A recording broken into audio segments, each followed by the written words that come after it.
नमस्कार। मैं हूं विनोद महला। आप देख रहे हैं दा मुद्दा। हरियाणा की अनाज मंडियों में आज गेहूं की सरकारी खरीद शुरू हो चुकी है। ये सरकारी खरीद केवल कागजों में ही शुरू हुई है। दरअसल मौसम इस बार बहुत अच्छा रहा और गेहूं का उत्पादन अच्छा खासा रहेगा। और देखिए, आज 1 अप्रैल हो चुकी है और मौसम में अभी ठंडक बनी हुई है। और जितनी ठंडक लेट तक रहती है, गेहूं का उत्पादन उतना ही बेहतर होता है। कारण है कि गेहूं की जो दाना होता है उसको विकसित होने में पूरा समय मिल जाता है। और बालियों का जो दूधा है, अधिक तापमान न होने के कारण सूखता नहीं है। ऐसे में पहली बात तो यही है कि अगर कोई अब भी प्राकृतिक आपदा नहीं आई तो निश्चित तौर पर गेहूं का उत्पादन रिकॉर्ड तोड़ होगा। और जहां तक की बात करें कि आज से गेहूं की खरीद शुरू हो चुकी है, दरअसल देखिए, यह सरकार को भी पता होता है कि जो हरियाणा की बात करें या फिर पंजाब की बात करें, गेहूं कटाई 6 या 7 अप्रैल के आसपास शुरू होती है और इस दफा तो 2-4 दिन लेट शुरू होगी। और सरकार निश्चित तौर पर 1 अप्रैल से गेहूं खरीद का ऐलान करती रहती है, लेकिन जब मंडियों में गेहूं भी आ जाती है उसके 5-6 दिन बाद ये खरीद शुरू करते हैं। और नमी बताकर किसी भी किसान की गेहूं नहीं खरीदी जाती, बल्कि जो किसान मंडियों में गेहूं लेकर आता है, सुखाने के लिए उसे लिटा दिया जाता है और उस पर पंखे वगैरह यानी सुखाई का काम शुरू हो जाता है। देखिए, जहां तक की बात करें मंडियों में व्यवस्था की, सरकार दावा करती है कि गेहूं खरीदने में और उठान में किसी तरह की दिक्कत नहीं आती। लेकिन दरअसल की सच्चाई यही है कि हर साल की यही कहानी है। ये दावे मात्र खोखले रहते हैं, खरीद में भी देरी होती है और देखिए, उठान में तो बहुत ज़्यादा देरी होती है।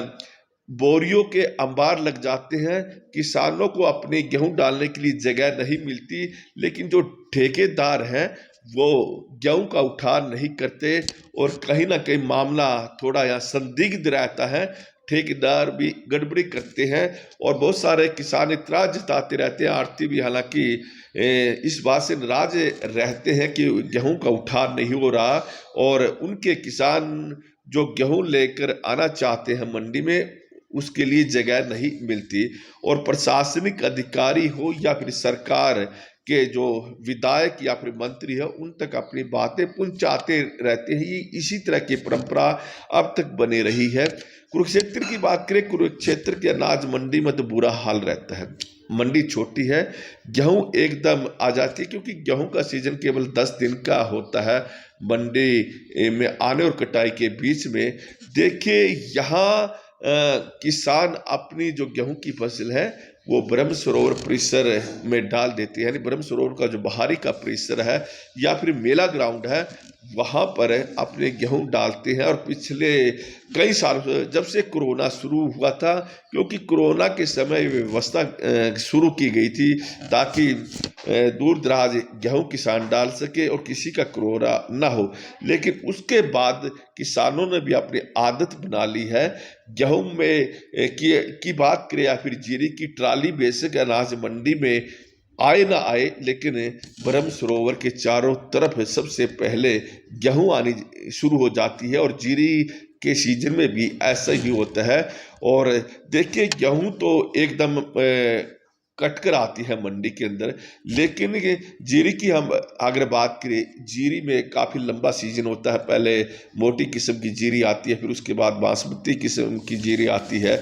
लेकिन अब आदतन आप आड़ती हैं वो जो जीरी अपने किसानों की, वो ब्रह्म सरोवर परिसर या फिर मेला ग्राउंड में डालते रहते हैं। और पिछली दफ़ा अगर हम देखें, पिछली दफा तो शहर की कोई भी गली नहीं बची थी, कोई सड़क नहीं बची थी जहां पर किसानों ने अपनी जीरी की फसल नहीं डाली। और पिछली दफा क्या हुआ, बड़ी कटौती हुई थी। एजेंसी हालांकि खरीदती है जीरी, लेकिन कहीं ना कहीं देखिए, सेलर मालिक वहां पर कुछ ना कुछ गोलमाल करते हैं, यानी जो सरकारी रेट है उससे कम दामों में वो जीरी उठाते हैं, खरीदते हैं। हालांकि रिकॉर्ड में निश्चित तौर पर जो सरकार ने दाम तय किए हैं वही दिखाए जाते हैं, लेकिन जो आड़ती पर्चा काटते हैं उसके बैक साइड में नकदी दिखाई जाती है कि इस किसान ने इतनी नकदी ली है, लेकिन वास्तव में वो 250, 300, 400, 100 रुपये तक की